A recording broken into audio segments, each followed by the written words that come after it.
معزز سامعین، میری آج کی کہانی کا عنوان ہے خودکشی۔ مجھے نور گڑھ میں بطور SHO تعینات ہوئے بامشکل 2 مہینے ہی گزرے تھے کہ ایک صبح حوالدار محمد بخش تقریباً بھاگتے ہوئے میرے کمرے میں آیا اور بدحواسی میں سلوٹ کرنا بھی بھول گیا۔ مجھے اس سے یہ بات اخذ کرنے میں چندہ دشواری نہیں ہوئی کہ وہ کوئی اہم خبر لے کر آیا ہے۔ میں نے بغور اس کی طرف دیکھتے ہوئے پوچھا، کیا بات ہے محمد بخش؟ اس نے اپنے سانس کے اتار چڑھاؤ اور جذبات پر اپنے تئیں قابو پاتے ہوئے کہا، سر، وہ یاور علی نے خودکشی کر لی ہے۔ کیا کہہ رہے ہو؟ یاور علی جیسا بندہ خودکشی کر لے؟ تمہاری خبر تو سچ ہے؟ میں نے بے یقینی سے محمد بخش سے پوچھا۔ جناب، اطلاع ملنے پر پہلے مجھے بھی آپ کی طرح یقین نہیں آیا تھا۔ تصدیق کے لیے میں نے 2 سپاہیوں کو بھیجا تھا۔ انہوں نے یاور علی کی خودکشی سے موت کی تصدیق کی تو میں فوراً آپ کو بتانے کے لیے دوڑا چلا آیا۔ محمد بخش بغیر سانس لیے بولتا جا رہا تھا۔ نور گڑھ پنجاب کا ایک دور افتادہ قصبہ تھا۔ میری بطور سب انسپکٹر ترقی ہونے پر میرے افسران بالا نے میری گزشتہ کارکردگی کو مد نظر رکھتے ہوئے نور گڑھ کے پولیس اسٹیشن کا انچارج تعینات کرنے کا مژدہ سنایا۔ وہ اسے میرے لیے ترقی کا تحفہ سمجھ رہے تھے، مگر میں جو پہلے ہی اپنے آبائی شہر لاہور سے باہر شیخوپورہ میں تعینات تھا، اب مجھے مزید سفر کی صعوبت کو برداشت کر کے نور گڑھ جانا تھا۔ بہرحال میں نے اپنے دل کو سمجھایا اور اسے اللہ کی مصلحت سمجھتے ہوئے نور گڑھ کی راہ لی۔ میری جوائننگ والے دن پولیس ملازمین کے ساتھ ساتھ علاقہ کے معزز مکینوں نے میرا بڑا پرتپاک استقبال کیا۔ شیخوپورہ کے مقابل نور گڑھ خاصا پرامن علاقہ تھا، مگر پھر بھی زیر التوا کیسز کی ایک بڑی تعداد پولیس کی کارکردگی کا منہ چڑھا رہی تھی۔ میں نے تمام زیر التوا کیسز کی فائلز منگوا کر ان کا جائزہ لیا تو ایک اہم بات منکشف ہوئی کہ ان تمام مقدمات کا نامزد ملزم یاور علی تھا۔ وہ اپنی بدمعاشی اور دھونس سے مدعی کو مقدمہ کی پیروی سے باز رکھتا اور کیس کو کسی منطقی انجام تک پہنچنے نہ دیتا۔ باوجود ثبوتوں کے گواہان اس کے خوف سے عدالت میں مکر جاتے۔ یوں وہ نور گڑھ میں ایک بے تاج بادشاہ کی سی زندگی گزار رہا تھا۔ ان مقدمات میں قتل، اقدام قتل، اغوا اور زنا بالجبر کے سنگین نوعیت کے مقدمات بھی شامل تھے۔ یہ سب کچھ جان کر میں نے بطور علاقہ انچارج اپنے فرائض کی ادائیگی کو ملحوظ خاطر رکھتے ہوئے یاور علی کو تھانہ بلایا۔ میرا مقصد اسے ایک سخت پیغام دینا تھا کہ وہ اپنی مجرمانہ حرکتوں سے باز رہے۔ یاور علی تھانے میں بڑے طمطراق سے وارد ہوا۔ اس کے ساتھ کوئی 8-10 مشٹنڈے تھے، جنہیں میرے کہنے پر تھانے سے باہر روک دیا گیا، جس کا اس نے بڑا سخت برا منایا اور میرے سامنے کرسی پر ٹانگ رکھ کر بیٹھ گیا اور ساتھ اپنی مونچھوں کو مسلسل تاؤ دیتا رہا۔ وہ اچھے ڈیل ڈول کا قدآور نوجوان تھا، قد کوئی 6 فٹ سے 1 انچ زیادہ ہوگا۔ اس کی رنگت سفید اور باروب شخصیت تھی، مگر اس کے تیور اور مغرور انداز سے مجھے اس پر شدید غصہ آ گیا۔ میں نے اسے سخت الفاظ میں تنبیہ کی کہ وہ علاقے میں اپنی بدمعاشی اور جرائم سے باز رہے، وگرنہ اس کا انجام اس کے لیے اچھا نہ ہوگا۔ وہ میری تمام گفتگو کو بڑے آرام سے سنتا رہا اور مونچھوں کو تاؤ دیتے ہوئے بولا، صاحب بہادر، میرے اوپر لگایا گیا ایک الزام بھی ابھی تک ثابت نہیں ہوا۔ میں ایک معزز شہری ہوں، کسی کے الزام لگانے سے کوئی مجرم نہیں بن جاتا۔ ایک اور بات صاحب بہادر، آئندہ بغیر کسی ثبوت کے مجھے تھانے طلب نہ ہی کریں تو بہتر ہوگا۔ اس کی باتوں کی کاٹ اور انداز سے مجھے بھرپور طیش آیا، مگر میں نے اپنے اوپر قابو رکھ کر اسے مسکراتے ہوئے جانے کا کہا۔ اس سے مل کر مجھے اندازہ ہو گیا تھا کہ وہ ایک شاطر قسم کا مجرم ہے۔ اب اس کی خودکشی کی خبر مجھے ورطہ حیرت میں ڈال رہی تھی۔ میں نے محمد بخش اور 2 کانسٹیبل ساتھ لیے اور جائے وقوع کا جائزہ لینے چلا گیا۔ یاور علی کی حویلی، جو کہ ایک بہت بڑا فارم ہاؤس کی مانند تھی، وہ نور گڑھ کے مضافاتی علاقہ میں واقع تھی۔ حویلی کے باہر لوگوں کا ایک جمع غفیر تھا۔ پولیس وین کو دیکھتے ہی چیمگوئیاں شروع ہو گئیں۔ میں نے باہر کھڑے لوگوں کا جائزہ لیا تو عمومی تاثر یہ ملا کہ زیادہ تر لوگ یاور علی کا عبرتناک انجام دیکھنے کے لیے آئے ہیں۔ انہیں اس سے رتی برابر ہمدردی نہ تھی اور یہ بات ان کے چہروں کے تاثرات سے عیاں تھی۔ حویلی کے اندر یاور علی کے عزیز و اقارب، چوکیدار اور اس کے ملازم خاصے پریشان نظر آ رہے تھے۔ میرے حویلی میں داخل ہوتے ہی ایک ادھیر عمر کے آدمی نے مجھ سے ہاتھ ملایا اور قدرے تلخی سے بولا، جناب یہ خودکشی نہیں، قتل ہے۔ میں نے تیوری چڑھا کر اس کا نام پوچھا تو وہ بولا، رستم علی، میں یاور کا چاچا ہوں۔ میں نے بھی سخت لہجے میں کہا کہ اگر آپ کو اتنا یقین ہے تو قاتل کا نام بھی بتا دیں، ابھی تفتیش شروع بھی نہیں ہوئی اور آپ نے فیصلہ بھی سنا دیا ہے۔ میرے سخت لہجے اور انداز سے وہ ہڑبڑا کر پیچھے ہٹ گیا۔ میں نے کمرے میں دیکھا تو یاور علی کی لاش پنکھے سے لٹک رہی تھی، سر ایک طرف کو ڈھلکا ہوا تھا، بظاہر کسی قسم کی مزاحمت کے آثار دکھائی نہ دیتے تھے۔ پلنگ پر بستر پر سلوٹیں تھیں جو کہ ایک آدمی کے لیٹنے سے نمودار ہوتی ہیں۔ پلنگ کے دائیں طرف کرسی اور میز تھے، میز پر شراب کی 3 بوتلیں تھیں جن میں سے 2 خالی اور ایک تقریباً آدھی بھری ہوئی تھی۔ گلاس میں شراب کے چند گھونٹ پڑے تھے۔ کرسی کے نیچے یاور علی کی چپل تھی۔ کمرے میں باقی تمام چیزیں کرینے سے رکھی ہوئی تھیں۔ خودکشی کے لیے استعمال ہونے والی رسی مضبوط اور پلاسٹک سے بنی ہوئی تھی۔ یہ بات مجھے کھٹکی اور میں نے محمد بخش سے کہا کہ وہ چیک کرے کہ ایسی رسی نور گڑھ میں کون فروخت کرتا ہے، اور پھر میں نے فرانزک ٹیم کو جائے وقوع سے شواہد اکٹھے کرنے کا کہا۔ پھر میں نے رستم علی کو بلایا تاکہ تفتیش کا باقاعدہ آغاز ہو اور اس سے پوچھا کہ سب سے پہلے لاش کس نے اور کب دیکھی۔ اس نے بتایا کہ سغرا اس حویلی کی ملازمہ نے صبح 8 بجے۔ سغرا کو جب بلایا تو وہ خوش اور دہشت سے تھر تھر کانپ رہی تھی۔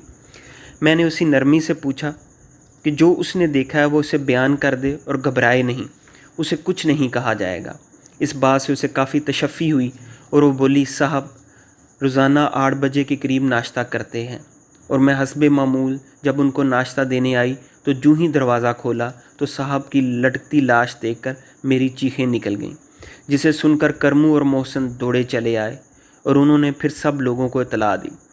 قریب کھڑے لوگوں کی طرف دیکھتے ہوئے میں نے کہا، تم میں سے کرمو اور محسن کون ہیں؟ 2 نوجوان سر چکائے میرے سامنے آ کر کھڑے ہو گئے۔ ان میں سے ایک جھجکتے ہوئے بولا، جی میرا نام کرمو ہے۔ کرمو ایک اوسط قد و قامت کا انسان تھا، رنگت کالی اور جسم کمزور تھا۔ میرے استفسار پر اس نے بتایا کہ وہ یہاں کا مقامی باشندہ ہے اور گزشتہ 15 سال سے حویلی میں چوکیداری کر رہا ہے۔ رستم علی نے اس کی باتوں کی تصدیق کی۔ پھر میں محسن کی طرف متوجہ ہوا۔ وہ دیکھنے میں اچھا خاصا ڈیل ڈول والا آدمی تھا، قد خاصا مناسب ہونے کے ساتھ ساتھ اس کا بدن پہلوان کی طرح سڈول تھا۔ میں نے اس سے پوچھا کہ وہ پہلوانی کرتا ہے۔ اس نے نفی میں سر ہلا دیا۔ میرے مزید پوچھنے پر اس نے بتایا کہ وہ ویٹ لفٹنگ کی ورزش کرتا رہا ہے۔ میرے پوچھنے پر پتہ چلا کہ وہ نور گڑھ کا رہائشی نہیں ہے، اور اس پر بھی چنبے کی بات یہ تھی کہ اس کا تعلق لاہور سے ہے۔ یہ بات مجھے بڑی کھٹکی کہ لاہور کا ایک نوجوان محض چوکیداری کی نوکری کی خاطر نور گڑھ جیسے پسماندہ قصبے میں کیوں آیا ہے۔ وہ میرے شک کے دائرے میں آ گیا تھا، لہٰذا میں نے اسے خاصا کوریدا تو پتہ چلا کہ وہ لاہور میں سنگھ پورہ کا رہائشی ہے۔ اس کے والدین اس کے بچپن میں وفات پا گئے تھے، اس کے آگے پیچھے کوئی نہیں۔ یاور علی سے اس کی ملاقات لاہور ہائی کورٹ کے گرد و نواح میں واقع ایک ہوٹل میں ہوئی جہاں وہ کھانا کھانے آتا تھا۔ محسن اس ہوٹل میں ایک بیرے کے طور پر کام کرتا تھا۔ یاور علی کو اس کا کام پسند آیا اور اس نے اسے اپنے ہاں معقول تنخواہ پر چوکیداری کی نوکری کی پیشکش کی، جو اس نے قبول کر لی، اور وہ گزشتہ 3 سال سے اس حویلی میں کرمو کے ساتھ چوکیداری کر رہا تھا۔ کچھ ہی عرصہ میں وہ یاور علی کے خاص کارندوں میں گنا جانے لگا اور وہ اس پر اندھا اعتماد کرنے لگا۔ ان تمام باتوں کی تصدیق رستم علی نے بھی کی اور بتایا کہ محسن سے اس کی پہلی ملاقات یاور علی کے ساتھ اسی ہوٹل میں جہاں وہ بیرے کے طور پر کام کرتا تھا ہوئی تھی۔ محسن کی کہانی میں دم تھا کہ یاور علی جیسے مجرم صفت انسانوں کو مقدمات کی پیروی کے لیے لاہور جانا ہی پڑتا ہے، اور اس بات کا بھی غالب امکان تھا کہ وہ کھانا ہائی کورٹ کے قریب کسی ہوٹل میں کھاتا ہوگا۔ باجز ان اتفاقات کے محسن پر میرا شک ابھی بھی موجود تھا۔ میں نے کرمو اور محسن سے رات کو ہونے والے واقعات کے بارے میں کوریدا۔ دونوں کے بیانات تقریباً ملتے جلتے تھے۔ ان کے بقول یاور علی شراب کا رسیا تھا اور تقریباً ہر رات شراب پی کر سوتا تھا۔ وہ زیادہ تر ولایتی شراب پیتا، مگر عدم دستیابی کی صورت میں دیسی شراب پینے سے اسے کوئی چیز مانے نہ رکھتی۔ عام طور پر وہ ایک یا حد 2 شراب بوتل پیتا تھا۔ اس کو شراب کرمو یا محسن ہی لا کر دیتے تھے۔ ان تمام بیانات کو مد نظر رکھتے ہوئے شراب کی 3 بوتلوں کا میز پر ہونا مجھے کھٹک رہا تھا۔ میں نے پوچھا ولایتی یا دیسی شراب کے پینے سے یاور علی کو کوئی فرق پڑتا تھا یا نہیں؟ کرمو ہچکچاتے ہوئے بولا، دیسی شراب پی کر چودھری صاحب دھت ہو جاتے تھے اور بالکل ہوش میں نہیں رہتے تھے۔ دیسی ان کو زیادہ چڑھ جاتی تھی۔ خودکشی والی رات یاور نے کون سی شراب پی تھی؟ محسن بولا، جی دیسی شراب۔ کس نے لا کر دی تھی؟ محسن نے کرمو کی طرف اشارہ کر دیا۔ جی میں وارث ماچھی سے لے کر آیا تھا، پہلے بھی اسی سے ہی لیتے تھے۔ شراب کی بوتلیں ہم سٹاک میں رکھتے تھے، لہٰذا بوتلیں پہلے سے ہی پڑی ہوئی تھیں۔ چودھری صاحب نے محسن سے کہا کہ آج وہ بہت خوش ہیں کیونکہ ساتھ والے گاؤں میں ایک مربع زمین کا سودا کیا تھا، لہٰذا شراب کی 3 بوتلیں لے آؤ۔ رستم علی نے زمین کے سودے کی تصدیق کی اور محسن نے کرموں کے بیان کو درست کہا۔ میں وہاں موجود تمام لوگوں سے پوچھا کہ حویلی میں کوئی CCTV کیمرہ ہے تاکہ پتہ چلے کہ کوئی حویلی آیا یا گیا۔ محسن بولا، چودھری صاحب کو کہا تھا کہ CCTV کیمرے لگوا لیں، پھر انہوں نے رد کر دیا کہ اپنے خلاف خود ثبوت پیدا کریں۔ حویلی میں ہر قسم کا دھندا ہوتا تھا، شراب و شباب کی محفلوں سے لے کر اغوا تک کے تمام معاملات حویلی میں سر انجام پاتے تھے۔ بات میں وزن تھا، لہٰذا میں نے اس پر مزید بات کرنا مناسب نہ سمجھا۔ کرمو اور محسن کے بیانات کے مطابق حویلی میں اس رات نہ کوئی آیا نہ گیا تھا۔ وہاں موجود باقی تمام لوگوں سے بات چیت کر کے میں تھانے واپس آ گیا اور فورینسک رپورٹ کا انتظار کرنے لگا۔ تھوڑی دیر کے بعد محمد بخش حاضر ہوا اور بتایا کہ خودکشی میں استعمال ہونے والی پلاسٹک کی رسی نور گڑھ میں کسی دکان پر فروخت نہیں ہوتی، لہٰذا اس زاویہ سے تفتیش ایک بند گلی ثابت ہوئی۔ اگلے دن پوسٹ مارٹم کے بعد یاور علی کی لاش لواحقین کے سپرد کر دی گئی۔ اس کے جنازے میں علاقے کے لوگوں کے ساتھ ساتھ سیاسی اثر و رسوخ والے افراد نے بھی شرکت کی، کیونکہ وہ لوگ اسے اپنے سیاسی مقاصد کے لیے استعمال کرتے تھے۔ 2 دن کے بعد جب مجھے پوسٹ مارٹم رپورٹ ملی تو اس میں کسی قسم کی مزاحمت کے شواہد نہ تھے۔ یاور علی کی موت دم گھٹنے سے ہوئی اور اس کی وجہ اس کا خودکشی کے لیے پھندا لینا تھا۔ ہاں البتہ گردن پر رسی کا نشان قدرے گہرا بتایا گیا، جو کہ پلاسٹک کی مضبوط رسی کے استعمال کی وجہ سے ہو سکتا تھا۔ اب مجھے فورینسک رپورٹ کا شدت سے انتظار تھا، کیونکہ پوسٹ مارٹم رپورٹ میرے لیے اس گتھی کو سلجھانے کے لیے ناکافی تھی۔ فورینسک رپورٹ آنے میں ابھی 7 سے 10 دن کا وقت تھا۔ مجھے قوی امید تھی کہ اس رپورٹ میں ضرور کچھ ایسا ملے گا جو اس کیس کو حل کرنے میں مددگار ہوگا۔ اگلے دن رستم علی اپنے چند حواریوں کے ساتھ تھانے میں آیا اور کیس پر پیش رفت دریافت کرنے لگا۔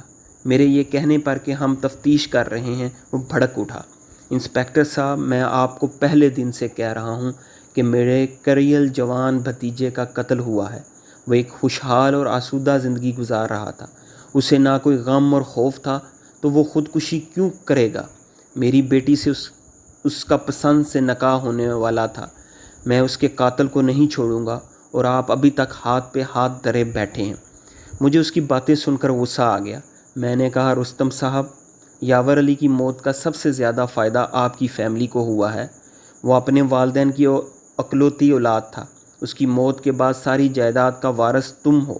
باپ اس کا پہلے ہی اللہ کو پیارا ہو چکا ہے۔ چودھری صاحب، کہیں یہ چور مچائے شور والا قصہ نہ ہو۔ میری یہ بات سن کر رستم علی کا ایک رنگ جائے اور ایک رنگ آئے۔ وہ بڑبڑاتا ہوا کرسی سے اٹھا اور تیز قدموں سے تھانے کے باہر چلا گیا۔ اس کے جانے کے بعد میں نے دشمنی کے پہلو سے کیس کو دیکھنا شروع کیا تو پتہ یہ چلا کہ اس کے تمام مقدمات کے مدعی کمزور اور غریب لوگ تھے اور ان میں اتنا دمخم نہ تھا کہ وہ اسے اس کی حویلی میں گھس کر قتل کر سکیں۔ تاہم میں نے تمام مقدمات جس میں یاور علی ملزم تھا کی فائلز کا بریک بینی سے مطالعہ کرنا شروع کیا۔ تمام مدعیان سے ملاقات کی اور اس حوالے سے جانچ کی کہ آیا ان میں سے کوئی یہ انتہائی قدم اٹھانے کی جرت کر سکتا تھا یا نہیں۔ بہرحال میری تحقیق کا جواب نفی میں تھا۔ ایک مقدمہ کے مدعی غلام رسول سے میری ملاقات نہ ہو سکی تھی۔ غلام رسول کی اکلوتی بیٹی فاخرہ سے یاور علی نے زبردستی کی تھی۔ مقدمہ درج ہوا اور اس کی عدالت میں پیشیاں بھی ہوئیں، مگر ایک رات فاخرہ نے لوگوں کے طعنوں اور بے عزتی سے دل برداشتہ ہو کر خودکشی کر لی تھی۔ اپنی بیٹی کے موت کے بعد غلام رسول نور گڑھ چھوڑ کر چلا گیا تھا۔ علاقے کے لوگوں سے پوچھ گچھ کے بعد پتہ چلا کہ وہ ضعیف العمر تھا اور بیٹی کے غم نے اسے جسمانی طور پر لاغر بھی کر دیا تھا، لہٰذا بدلہ لینا تو دور کی بات تھی۔ اسی اثنا میں فورینسک رپورٹ بھی آ گئی۔ اس رپورٹ میں بھی کسی شے پر یاور علی کے علاوہ کسی کی انگلیوں کے نشانات نہ ملے تھے۔ شراب میں کسی قسم کی نشہ آور یا زہریلی شے کا عنصر نہ تھا۔ تمام شواہد اسے ایک سیدھا سادہ خودکشی کا کیس بتا رہے تھے۔ میں سر پکڑ کر بیٹھ گیا اور سوچنے لگا کہ یاور علی خودکشی کیوں کرے گا۔ انہی سوچوں میں گم تھا کہ مجھے لاہور سے اعلیٰ افسران کا فون موصول ہوا اور بتایا گیا کہ علاقے کے کچھ سیاسی لوگوں نے دباؤ ڈالا ہے کہ یاور علی کیس کو مناسب طریقے سے تفتیش نہیں کیا جا رہا، جبکہ یہ قتل کا معاملہ ہے، اور مجھے تنبیہ کی گئی کہ معاملے کو جلد از جلد حل کیا جائے۔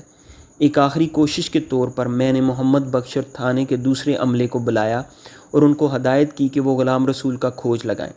پتہ نہیں کیوں فاخرہ کی خودکشی مجھے یاور علی کی خودکشی کا ساخشانہ لگتی تھی۔ یہ میری چھٹی حس تھی، مگر تھانے کا باقی عملہ میری اس توجہ سے متفق نہ تھا۔ بہرحال میرے حکم کی تعمیل میں غلام رسول کا کھوج لگا لیا گیا۔ وہ خانے وال کی پیپلز کالونی میں رہائش پذیر تھا۔ میں محمد بخش کے ساتھ سادہ کپڑوں میں ملبوس ہو کر خانے وال غلام رسول کے گھر جا پہنچا۔ دروازے پر دستک دینے پر ایک ضعیف العمر اور لاغر شخص نے دروازہ کھولا اور اجنبی نظروں سے ہمیں تکنے لگا۔ میرے یہ بتانے پر کہ ہم پولیس والے ہیں اور فاخرہ کے کیس کے سلسلے میں کچھ بات کرنا چاہتے ہیں، تو اس نے نقاہت برے انداز میں ہمیں سپاٹ چہرے کے ساتھ سامنے کمرے میں بیٹھنے کا اشارہ کیا۔ حوادث زمانہ اور اکلوتی بیٹی کی المناک موت کے غم نے غلام رسول کے چہرے کو سوگ زدہ کر دیا تھا۔ ہم نے رسمی طور پر فاخرہ کے ساتھ ہونے والی زیادتی پر اظہار افسوس کیا تو غلام رسول سر جھکائے ہماری باتیں سنتا رہا، جیسے وہ بھی رسماً ان باتوں کو سن رہا ہو۔ چہرہ جذبات سے آری، زبان الفاظ سے آری۔ اس کی یہ حالت ہمیں کیس میں کسی بھی پیش رفت میں مددگار نہ تھی، لہٰذا میں نے فوراً باتوں کا رخ بدلا اور کہا کہ آپ کے مجرم یاور علی نے خودکشی کر لی ہے۔ یہ سنتے ہی غلام رسول کا جھکا ہوا سر آسمان کی طرف اٹھا اور چہرے پر ایک انجانی خوشی نمودار ہوئی۔ اس کی آنکھیں آنسوؤں سے تر ہو گئیں۔ وہ خوشی سے اٹھا اور ساتھ والے کمرے میں چلا گیا۔ غالباً وہ اپنی خوشی میں اپنی بیوی کو شریک کرنا چاہتا تھا۔ تھوڑی دیر بعد وہ واپس آیا اور بن پوچھے ہی بولنے لگا، میں سرکاری اسکول میں استاد تھا۔ اللہ نے میری شادی کے کئی برسوں کے بعد بیٹی کی صورت میں اولاد کی نعمت سے نوازا تھا۔ فاخرہ کو ہم نے بڑی محبت سے پالا اور اسے پڑھا لکھا کے پروفیسر بنانا چاہتے تھے۔ اس نے ملتان میں یونیورسٹی میں داخلہ لیا تھا جب وہ یاور علی کی غلیظ نگاہوں اور ہوس کا شکار ہوئی۔ اسی اثنا میں غلام رسول کی بیوی چائے کے 3 کپ ٹرے میں رکھ کر کمرے میں آئی۔ اس نے غلام رسول اور ہمیں چائے پیش کی اور سامنے رکھی کرسی پر بیٹھ گئی۔ وہ عمر رسیدہ اور سنجیدہ قسم کی خاتون تھی۔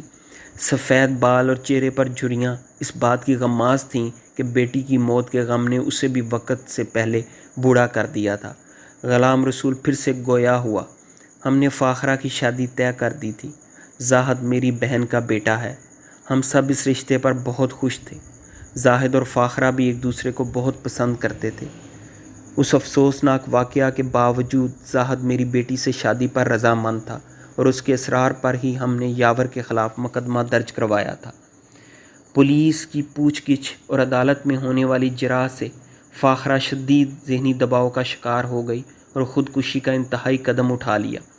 اس موقع پر غلام رسول کی بیوی اپنے ہی خیالوں میں گم بولی، زاہد کو لاہور فون کر کے یاور کی عبرتناک موت کی خوشخبری سناتے ہیں۔ اللہ کی لاٹھی بے آواز ہوتی ہے۔ میں جو چاہتا تھا وہ اہم بات مجھے پتہ چل چکی تھی جو کیس کے حل میں مددگار ہو سکتی تھی، مگر اس کے متعلق میں اب پورے وثوق سے کچھ نہیں کہہ سکتا تھا۔ میں نے فوراً اس بات کی تائید کی کہ زاہد کو یہ بات ضرور بتانی چاہیے اور ساتھ ہی اس کا فون نمبر بھی مانگا کہ ہم بھی یاور علی کی موت کی خوشخبری زاہد کو سنانا چاہتے ہیں تاکہ اسے مبارکباد دے سکیں۔ دونوں میاں بیوی نے اس بات پر باخوشی ہمیں زاہد کے لاہور کے گھر کا نمبر دے دیا۔ نور گڑھ واپس آ کر ہم نے سب سے پہلا کام زاہد کو فون ملایا۔ دوسری طرف سے فون کسی عمر رسیدہ شخص نے اٹھایا اور ہم نے خود کو زاہد کا پرانا دوست ظاہر کر کے بات کرنا چاہی۔ دوسری طرف فون پر غالباً زاہد کے والد تھے۔ انہوں نے بتایا کہ وہ کسی کام کے سلسلے میں گھر سے باہر گیا ہے۔ بہرحال ہم نے ان سے گھر کا پتہ پوچھا تاکہ ہم زاہد سے لاہور آ کر مل سکیں۔ انہوں نے ہمیں گھر کا پتہ تفصیلاً سمجھایا جو لاہور میں دھرمپورہ کے علاقہ میں تھا۔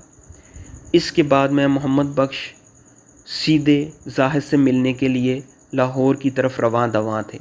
پولیس کی گاڑی ہم نے زاہد کے گھر سے پہلے کسی جگہ کھڑی کی اور اس کے گھر کا دروازہ کھٹکھٹایا تو ایک کم عمر لڑکے نے دروازہ کھولا۔ ہم نے زاہد کی بابت پوچھا اور بتایا کہ ہم اس کے دوست ہیں۔ اس نے ہمیں بیٹھک میں بٹھایا اور کہا کہ میں بھائی کو بھیجتا ہوں۔ کچھ دیر انتظار کے بعد جب زاہد بیٹھک میں آیا تو وہ دروازہ پر ہی ساکت کھڑا ہو کر حیرت سے ہمیں تکنے لگا۔ تیر سیدھا نشانے پر لگا تھا۔ میں زیر لب مسکرا کر بولا، کیا حال ہے جناب زاہد عرف محسن آف سنگھ پورہ؟ نور گڑھ سے کب آئے؟ زاہد عرف محسن ہکلاتے ہوئے بولا، یہی کوئی ایک ہفتہ پہلے۔ میں نے بغیر کوئی وقت ضائع کیے زاہد، جو کہ نور گڑھ میں محسن کا بیس بدل کر یاور علی کا چوکیدار بنا ہوا تھا، سے پوچھا، تم نے یاور کا قتل کیوں اور کیسے کیا؟ زاہد سامنے پڑے صوفے پر سر جھکا کر بیٹھ گیا اور ایک لمبی سانس لے کر بولا، فاخرہ میری محبت اور منگ تھی۔ ہم دونوں نے مستقبل کے حسین خواب بنے تھے۔ ہماری شادی عن قریب تھی، مگر یاور علی کی گندی حرکت اور ہمارے قانون کے فرسودہ نظام سے دل برداشتہ ہو کر جب فاخرہ نے خودکشی کی تو میں نے اس دن ٹھان لیا کہ یاور علی جیسا مکروہ انسان بھی موت کی اسی اذیت سے گزرے گا۔ نور گڑھ میرا جانا بہت کم تھا، مگر ایک آدھ پیشی پر میں نے یاور علی کو دیکھ کر اس کا بدنما چہرہ اپنے ذہن نشین کر لیا تھا۔ پھر میں نے اپنے طور پر یہ پتہ چلا لیا کہ وہ مقدمات کے سلسلے میں لاہور کا ہائی کورٹ آتا رہتا ہے۔ میں نے یہاں اس کی ریکی کی تو پتہ یہ چلا کہ وہ جب بھی لاہور آتا ہے تو ہائی کورٹ کے ساتھ ایک ہوٹل میں کھانا ضرور کھاتا ہے۔ میں نے وہاں بیرے کی نوکری کر لی اور جب بھی یاور علی وہاں آتا میں اسے غیر معمولی طور پر پروٹوکول دیتا جس سے وہ پھولے نہ سماتا۔ یوں بھی میں ویٹ لفٹنگ کا کھلاڑی تھا، لہٰذا میرے اسے غیر معمولی عزت دینے اور اچھے ڈیل ڈول کا شخص ہونے کے ناطے اس نے تیسرے ہی ماہ مجھے اپنے ہاں معقول تنخواہ پر اس کی حویلی میں بطور چوکیدار نوکری کی پیشکش کر دی، جو میں نے بغیر ہیل و حجت کے قبول کر لی۔ میرے مقصد کا پہلا اہم مرحلہ طے ہو چکا تھا۔ میں نور گڑھ آ گیا اور اس سے پہلے میرے ماموں اور ممانی، جو کہ فاخرہ کے والدین تھے، مایوسی میں نور گڑھ چھوڑ کر خانے وال چلے گئے تھے۔ میں نے لاہور سے پلاسٹک سے بنی مضبوط رسی، دستانے اور کچھ ضروری سامان اپنے ساتھ لے لیا تھا جو مجھے اپنا بدلہ لینے میں مددگار ہو سکتا تھا۔ پھر میں یاور علی کی حرکات و سکنات حتیٰ کہ عادات کا بغور مشاہدہ کیا۔ میرے مشاہدے میں یہ بات آئی کہ باوجود اس کے کہ وہ شراب کا رسیہ تھا، مگر دیسی شراب کے نشے میں وہ بے سدھ اور مدہوش ہو جاتا تھا۔ میں 3 سال کے عرصے میں جو نور گڑھ میں گزارا ایک مناسب موقع کے طاق میں رہا، مگر حویلی میں ہونے والی محفلوں اور گہما گہمی میں مجھے اپنے مقصد پورا کرنے میں دقت رہی۔ بہرحال میں نے وزن اٹھانے کی مشق مسلسل جاری رکھی اور بآسانی 150 کلو گرام کا وزن اٹھاتا رہا۔ اسی دوران دیسی شراب کی 3 بوتلیں میں نے چھپا کر رکھی تھی تاکہ بوقت ضرورت کام آ سکیں۔ اس رات حویلی میں کوئی محفل نہ تھی، کرمو اور میں چوکیداری پر تھے۔ جب یاور علی نے شراب کی تمنا کی تو میں نے دیسی شراب کی وہی 3 بوتلیں اس کو دے دی۔ کرمو اس رات جلدی سو گیا تھا اور میں نے سونے کا ڈرامہ کیا۔ کرمو گہری نیند میں خراٹے لیتا تھا اور یہ میرے لیے سگنل تھا کہ آج میں یاور سے پرانا حساب چکتا کر لوں۔ میں نے ہاتھوں پر دستانے چڑھائے اور پاؤں میں شاپر بیگ اور پلاسٹک کی رسی لے کر یاور کے کمرے میں چلا گیا۔ وہ نشے میں دھت پڑا تھا۔ میں نے زبردستی 2 سے 3 گلاس مزید شراب اس کے حلق سے اتاری، حالانکہ وہ 2 بوتل شراب پی چکا تھا۔ پھر میں نے پنکھے کے ساتھ رسی کو باندھ کر پھندا تیار کیا اور 80 سے 90 کلو گرام وزن والے یاور علی کو اٹھا کر اس کو پھانسی دے دی۔ وہ کچھ دیر سانس بند ہونے سے تڑپتا رہا اور بالآخر واصل جہنم ہو گیا۔ اس کی موت کا یقین ہونے کے بعد میں فوراً کمرے سے نکلا اور ماچس کی آگ سے دستانوں اور شاپر کو جلا کر واش روم کے پانی میں بہا دیا اور خود بستر پر آ کر سونے کا ڈرامہ کرنے لگا۔ علل صبح سغرا کی چیخو پکار سن کر جب کرمو جاگا تو میں بھی اس کے ساتھ اٹھ کر یاور کی لٹکتی لاش دیکھنے چل پڑا۔ محمد بخش اور میں اس کے اقرار جرم کو سن کر ایک دوسرے کو تکنے لگے۔ یہ بڑی صفائی اور منصوبہ بندی سے کیا گیا قتل تھا جسے خودکشی کا رنگ دیا گیا۔ اب کمرے میں مکمل خاموشی تھی۔